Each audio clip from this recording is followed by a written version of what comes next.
Next up, we got Juice Cleanse. I made sure to include one that was completely unbased, but hello everyone, my name's Shay. I'm a nutritionist and an international level athlete, and today we're going to be talking about a tier list, which is a bit different. It's about diet types, and there's some reasonable diets here, there's some fad diets here.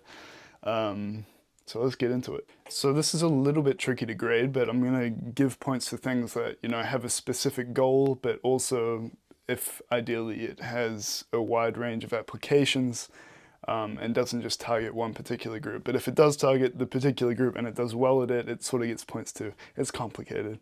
And also I want to include sort of your knowledge and how easy it is to adhere to the diet. You might need a bit of background knowledge before you can do the diet properly. Otherwise you might end up, deficient in a few things. So let's get right into it. First up we get GOMAD, and if you don't know what this is, it means gallon of milk a day, and a gallon's about 2.4 liters, I'm pretty sure, for those of you that aren't in America. And the goal of this is to gain weight. And we'll start with what's in milk, right? We got some saturated fats. Problem is with this much milk, there's a lot of saturated fats, which isn't ideal. It messes with your lipids and might harm inflammation and all sorts of things. It's but also milk has a lot of micronutrients in low quantities, but when you're having a high amount of milk, those become moderate quantities. So it provides a pretty good base for your diet. And as far as ease of doing this goes, you literally just have to drink milk. And I'm pretty sure you're meant to also have a regular diet as well. And given that the goal is bulking, I think it's actually an okay base, but I think what holds it back is most people aren't going to tolerate that much dairy. Even if you're not lactose intolerant, a lot of people still suffer with bloating and acne and all sorts. So it's interesting. I'm not going to bag on it too much because it's kind of interesting for bulking. So I'm going to throw that in B. So now we're on to intermittent fasting, and if you don't know what this is, most people generally follow a 16-8 hour split, so fasting for 16 hours and then maybe you eat at 12 and stop by 8 p.m. That's the idea. And I'm a fan of this. Not everyone is, but even if you're not, you can appreciate some of the benefits. For one, a lot of people feel a lot clearer in the morning if they're fasted.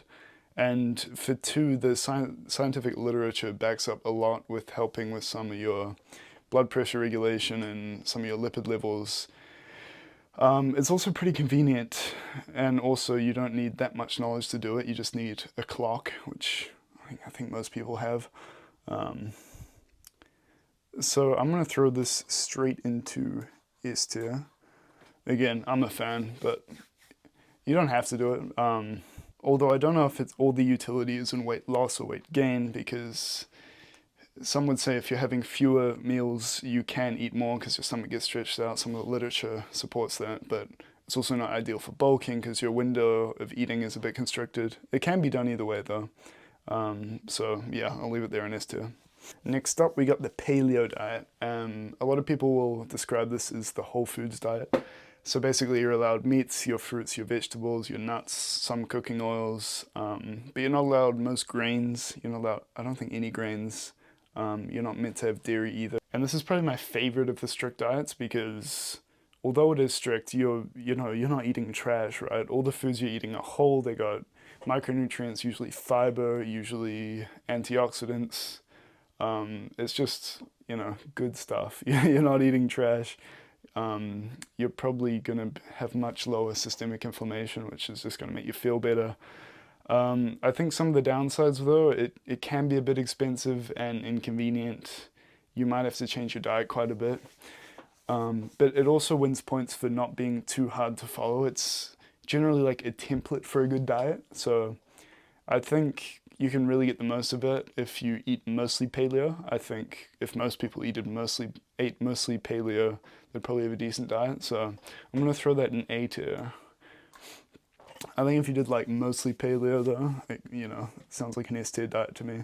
But one group that would have to avoid it would be maybe some elderly groups because you might run into lower vitamin D and calcium, and as well with elderly people, they can't synthesize as much vitamin D from the sun. So between the D and the calcium, they might run into bone issues, which is a problem for elderly people, but yeah, for everyone else, pretty good diet.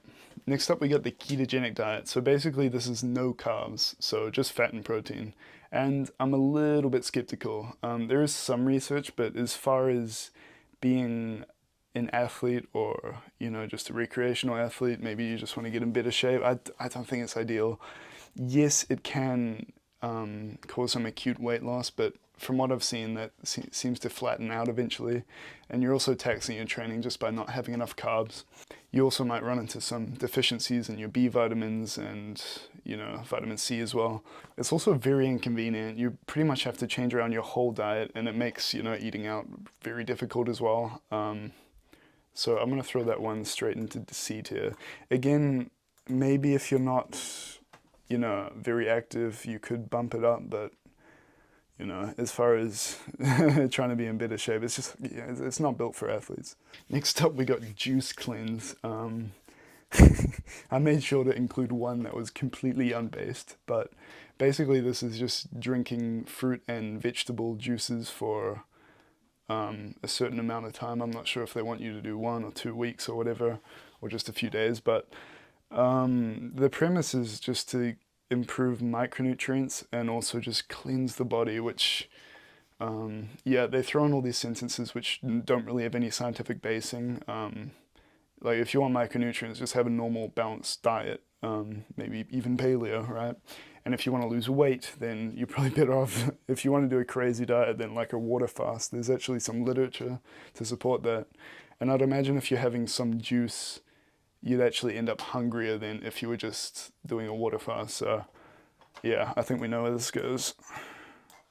It also makes me skeptical that you can't look up juice cleanse without trying to get sold something, which I don't think is ever good, especially for diet things. It's like, buy my packets of juice powder. I don't know, like, stay away from that. Next up, we have the carnivore diet, and this has gained a lot of traction and also controversy recently. And I like to think my view on it is somewhat balanced. I think the main advantage is for a precise group of people, it can alleviate some of the symptoms of autoimmune diseases, you know, diseases that in other circumstances may not have any valid treatments, or effective ones at least.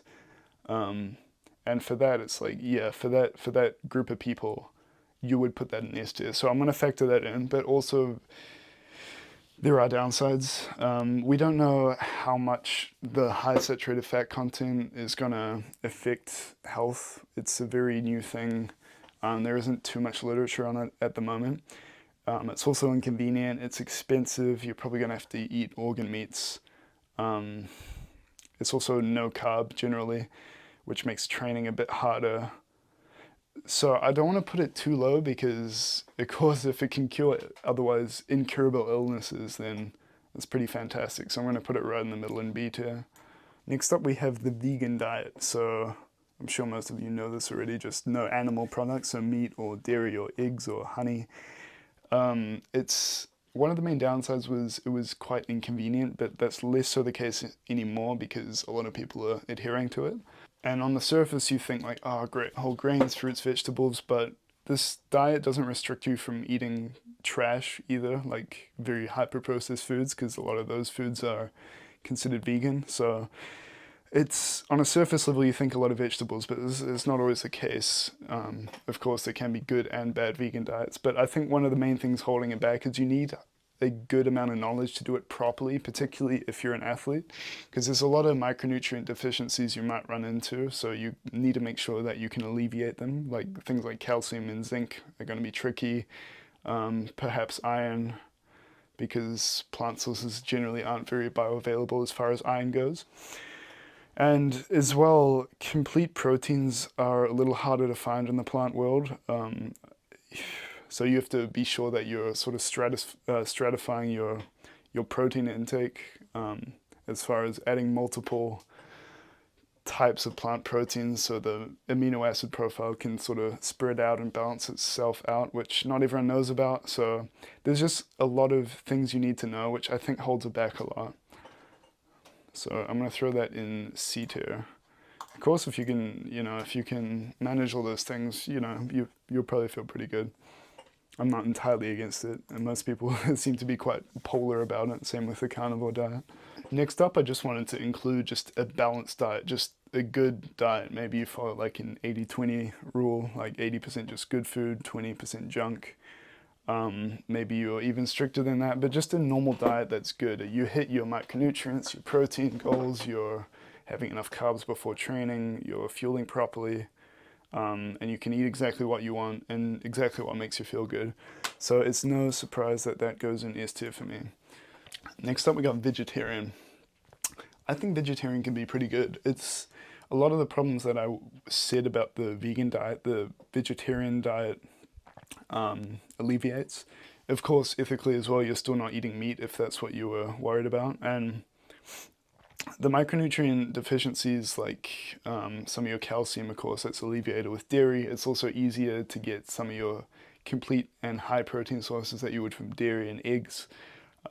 It's less restrictive, it's easier to eat out, it's overall pretty good. I think, so what I would say the one thing holding it back is still you need a little bit of knowledge to work around getting adequate protein for an athlete, and perhaps if you're not eating certain things, you might be limited with incomplete and complete proteins. And there are also some micronutrient issues you might run into, like zinc and iron. They still kind of might be problem nutrients for you. But overall, I'll throw that in A tier. Next up, we got the Mediterranean diet. Now, this is mostly focused around what they eat in sort of the warmer, maybe Eastern Mediterranean, maybe Italy, Greece, those countries. So basically, it's a lot of extra virgin olive oil, your whole grains, your fish, your vegetables, your fruit. And those are the main things. There's less dairy, less red meat. And generally, it's pretty balanced. It's micronutrient dense. It's got anti-inflammatories in there, lower in saturated fat, lower in processed foods. It's generally pretty good. And extra virgin olive oil is probably the best form of fat you can have in your diet. It's, yeah, ideal, anti-inflammatory, and it's got some of the omega oils that you need as well.